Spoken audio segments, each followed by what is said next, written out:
All right, my name's Chris Reichel. This is Dave Mathern. Before we get going too much, want to go a little through NCDOT Rail Division's data analysis and inventory unit and who we are. The Rail Division is one of the non-highway divisions in the NCDOT organization. It's involved with all rail-related projects across the entire state, as well as working to coordinate similar efforts with a lot of our municipalities for their local streets. Rail Division has numerous branches and business units which focus on a variety of tasks. We are part of the Engineering Coordination and Safety Branch. Engineering Coordination and Safety Branch works to improve highway rail crossing safety through both engineering and education efforts. Some of our engineering efforts include traffic control devices such as railroad crossings, signals, and gates, improving signage at the crossing and on the roadway approaches to the crossing, and promoting traffic channelization to deter unsafe actions like driving around the gates. Some of our, hang on. Scroll down, please.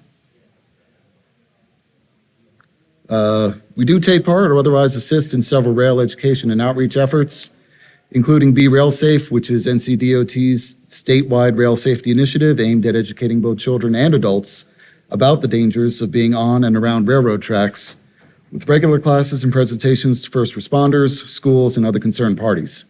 And although it's not a part of NCDOT, I also wanted to mention Operation Lifesaver, which is a national nonprofit organization supported by the railroads. We, and particularly our Be Rail Safe group, often collaborate closely with our partners at NC Operation Lifesaver on various education events and initiatives. So David and I are part of the Data Analysis and Inventory Unit within the EC&S branch. Our unit collects and maintains most of the data used to support the efforts in our branch, as well as contributing to several of the other groups within Rail Division. We primarily collect and maintain data about railroad crossings, railroad track infrastructure and facilities, and rail-related incidents such as crossing crashes and incidents of people trespassing on the railroad rights-of-way, as well as whatever other data needs Rail Division may have as requested. So railroad crossing inventory. Every location where there is an authorized roadway or pathway that crosses the railroad tracks, either at grade, above grade, or below grade, is assigned a unique identifier number, the crossing inventory number. The Federal Railroad Administration requires railroad crossing data to be updated for each of these identified locations at least once every 3 years, with the exception of the grade separations, which are your bridges and tunnels, which don't need to be updated after their initial submittal. Updates are primarily submitted to the National Crossing Database through the FRA's online data portal and are ultimately the responsibility of the railroads. However, NCDOT receives funding via Section 130 of the Highway Safety Improvement Program to support these efforts, which is what our unit does, and we do have agreements with several of the short-line railroad companies in the state to assist with their data management and their submittals. North Carolina has over 3,700 public at-grade crossings to inventory. As mentioned before, grade separations don't need to be updated, and privately maintained crossings fall outside of our jurisdiction and are handled by the railroads. Since we have the 3-year update period, we've divided the 3,700 into 3 cycles split roughly evenly across the state. Our crossing data is stored in the statewide Authoritative Railroad and Highway Database, or SARA, named in honor of Sarah Smith, who maintained the very first crossing inventory database file. It's a custom application developed in coordination with NCDIT and supports Rail Division in our day-to-day crossing data needs. In addition to crossing inventory data, it stores information regarding crossing safety and closure projects, highway rail crossing crash records, crossing equipment maintenance records, as well as supporting safety project prioritization and allowing for printing pre-made reports or custom querying of the assorted data sets. When we say crossing inventory information, what are we talking about?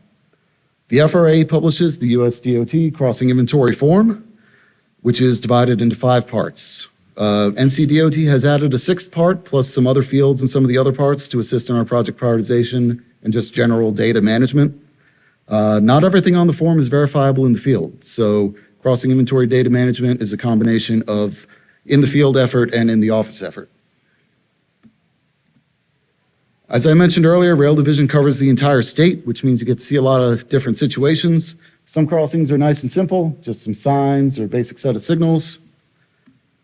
Others are more complicated, with more complex signal setups and whatever that mass hanging off the wall down there in the corner counts as. That one's actually a couple blocks away from here, right in Winston-Salem.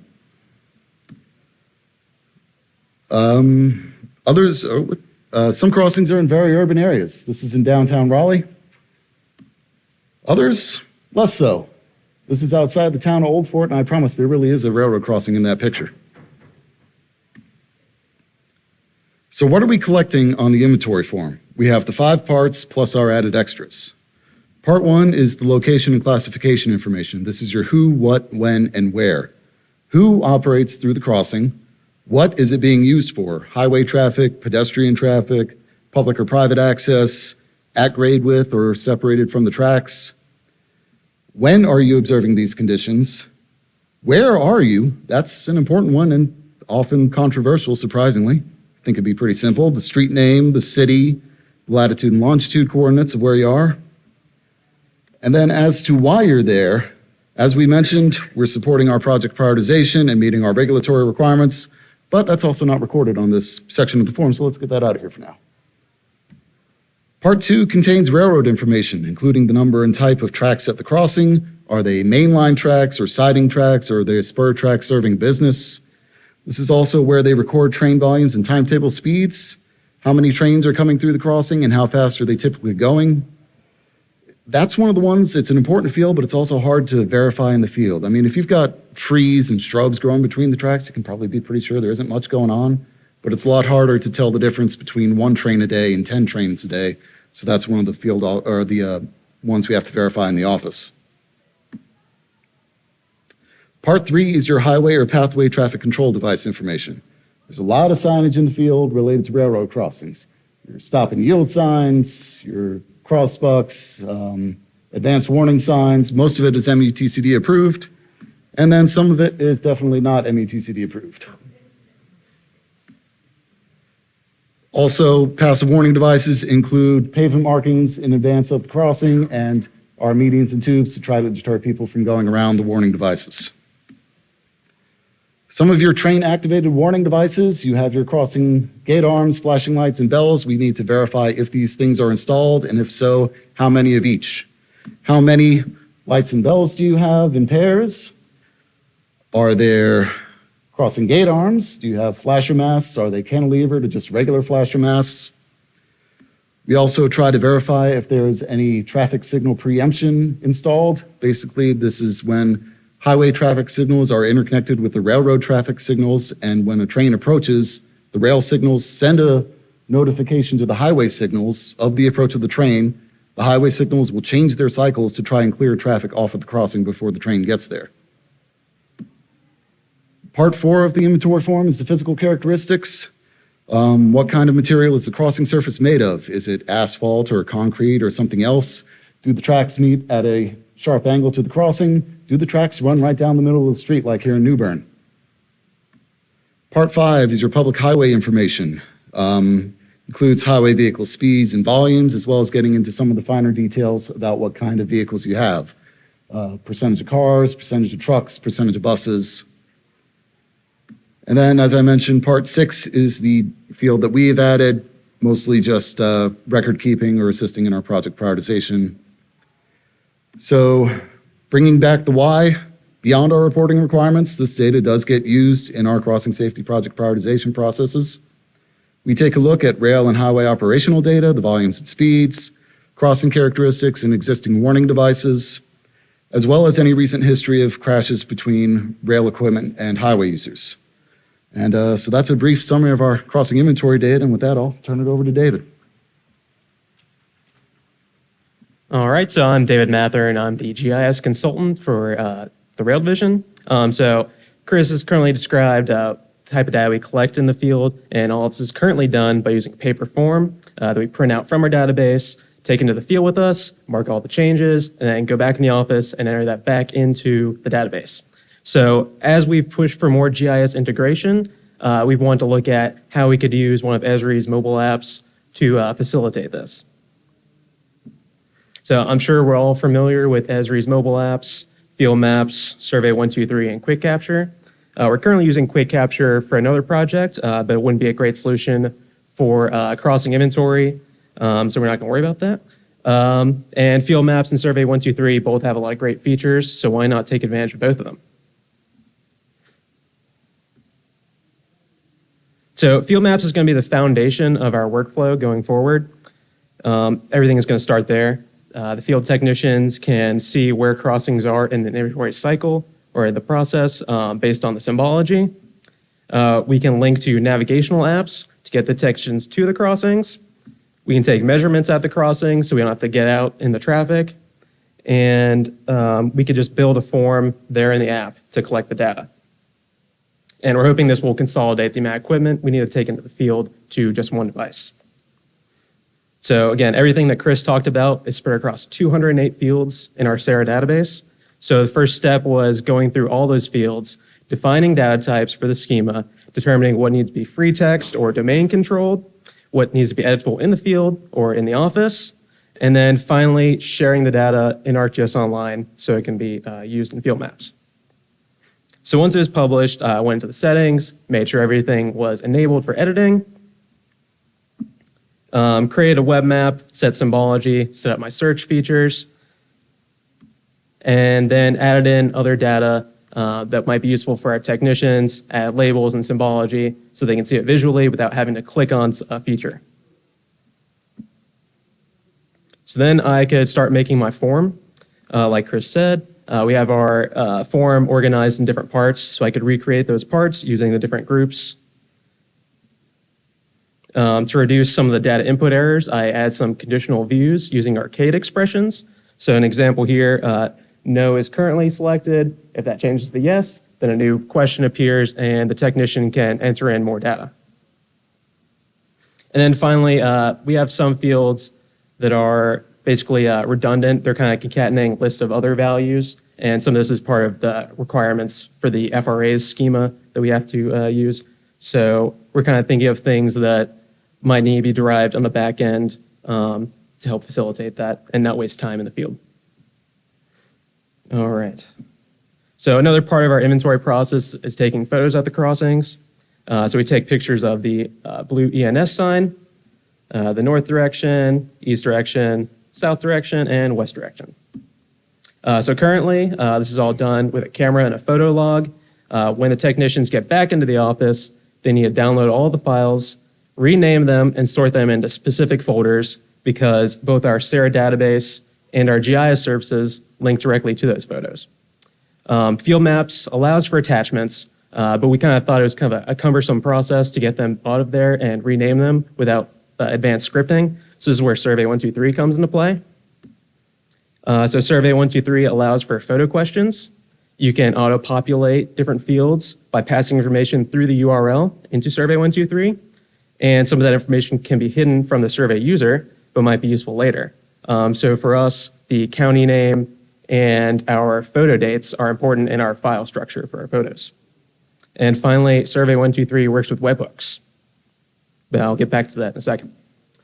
So back in the web map I set up for the field maps, I created an arcade expression to generate a link that will populate both the crossing ID, the county, and a reformatted date. And when you click on that link, it automatically opens up the Survey 123 form, and you can see that the crossing ID is then added in an uneditable field. So getting back to the webhooks, this is one of the things that I was really interested in as far as using Survey 123. Power Automate is included in NCDOT's Microsoft 365 license, so there's no additional cost for us. There are a lot of different various connectors in Power Automate. For this, along with Survey 123, I'm using connectors to OneDrive and SharePoint. And flowing all these connectors together in Power Automate is called a flow. And this is how mine works. So once a survey is submitted, two things kick into action. It downloads the photo from Survey 123, and then another trigger is activated that's looking for a file being created in that folder. When it sees that file created, it then makes a copy of that to our SharePoint site, and it renames the file in the format that we use along the way. So back to our inventory stuff. One of the other issues we had was we have our Sarah database, and a a lot of people depend on it within the rail division. So we couldn't make our ArcGIS Online feature service the authoritative source. And we were looking for a way to automate the flow of data between the feature service and our Oracle database.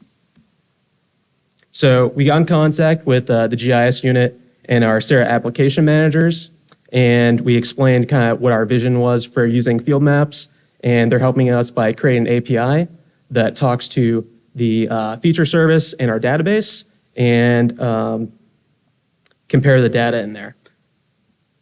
So, and this is an example of how we envision the data flowing. So we have our Sarah database that's going to be our authoritative source. That's going to push records to our feature service that the field technicians can then modify.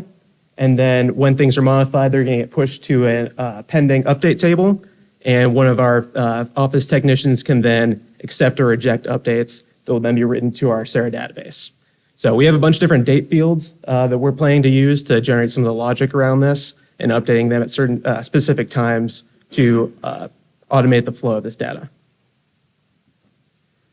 So while we were waiting for our back end to be developed, we decided to do some field testing of just field maps and the configuration. So to do this, we just selected a batch of crossings in Apex that we knew were kind of low traffic. I went in and changed some of the attributes, and when we went in the field, I was accused of trying to trick people. And then duplicated the crossings so that all the technicians could have a chance to play with their own set of data. So some of the things we learned from this and some of the assumptions I guess we had going into it, one of the things was we thought everyone would want to use a tablet because it's bigger screen, but actually a lot of people found it more comfortable to hold a phone. Glare, we got a iPad from our IT department to test on, and we bought a cheap screen protector, and it made it almost very difficult to read because of the glare. So we're going to be looking for screen protectors that reduce or eliminate that. Form configuration, some of the things that I like from a design standpoint, like having groups collapse by default, the technicians didn't like. They would prefer the form to just flow as they scroll through. And then symbology, when you're using web maps, clicking on little circles with a mouse, it's a lot easier than when you're trying to use your finger on a phone. So it's really like expanding those to make them easier to click on. And then adding more domains based on the feedback we got from our technicians. And we also have an ongoing debate over a full form or express form. Full form. So some of the other integrations we're looking at completing, we have another project currently with the GIS unit to locate all our crossings on the LRS. And we're hoping to automate pulling some of that highway information off of the LRS and also hopefully contributing to other users of the LRS. We have some internal web maps that this data will flow into. Currently, I have to update these things manually, which is kind of a tedious task. This is an example of what we call the Sarah web app. It's an internal data viewer, essentially. We put all our crossings on there in the context of a bunch of other data layers.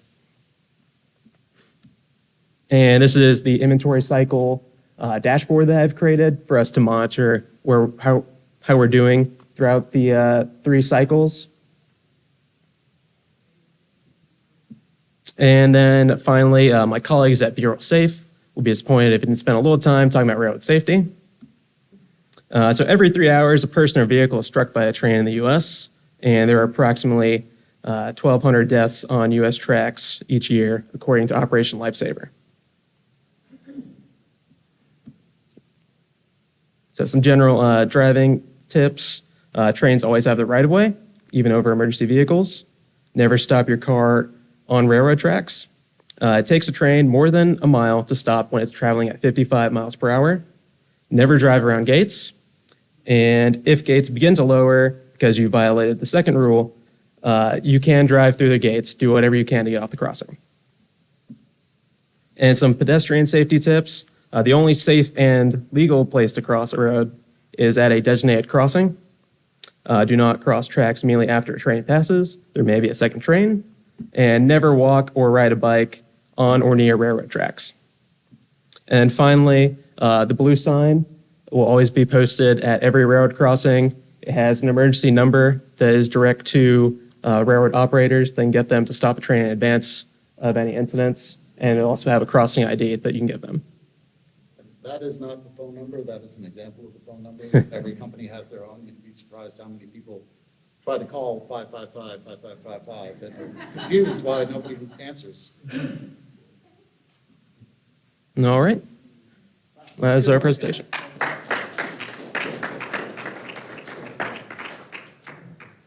We definitely have time for a few questions. Yep. Did you guys completely come up with a solution, or did you guys use something else out there? Really what I'm getting at is, like, I know history has an RHA solution for railroad crossing inventory. Just curious if you use that, or if it's just something you guys come up with based on the standards. I know there's one on the roadmap, but I don't know that it's like out there yet. But yeah, we've kind of just been going at it on our own so far. Trial and error. Yep.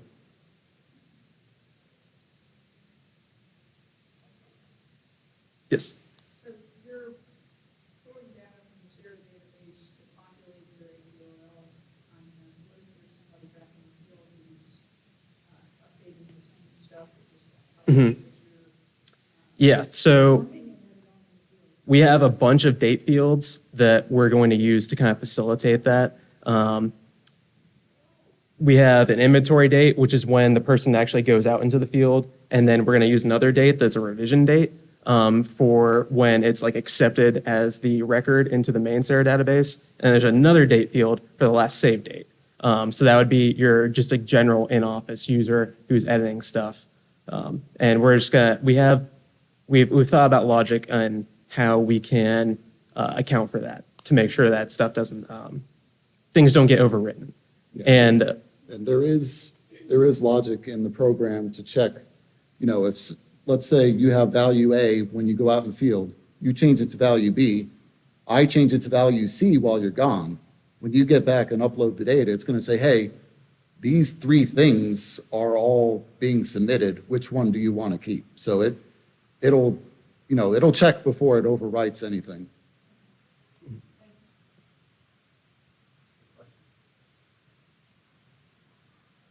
Who else is working on a railroad inventory project? Oh. Seriously. It's actually really easy. oh, yeah.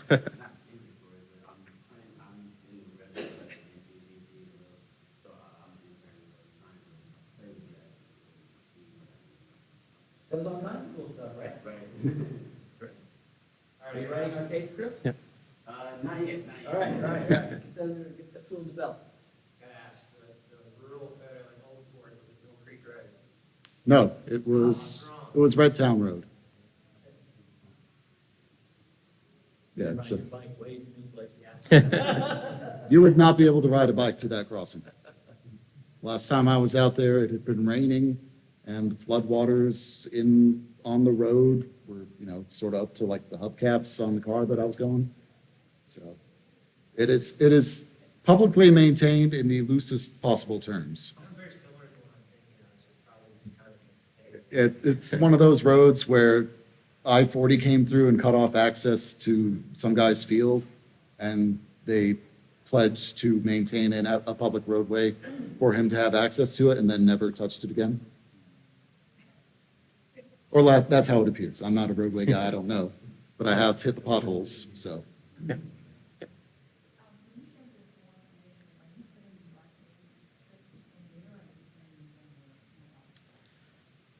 For which part? The survey 123? Sorry, what was that? Oh, okay. That's going to be within our, I guess it'll be a combination of the API that's being built for us and the database. So that's not going to be an arcade thing.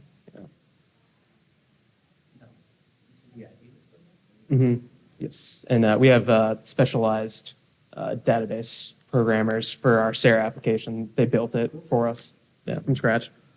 Yep. I've got one question, it's kind of state and kind of federal with customers where, the trucks often get stuff in crossings that they're not familiar with. Is there a logistics application for routing to kind of you know, for trucks on multiple, you know, companies to follow, so they're not getting into those situations.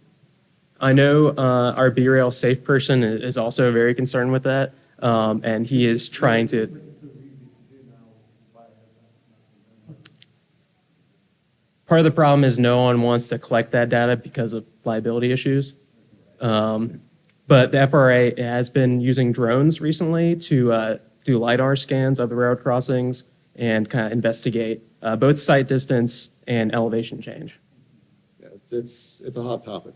Yeah, one thing I thought, like long roads, heavy roads, you know, should be required to follow the railroad before crossing, you know, even if they're permitted to cross. Mhm.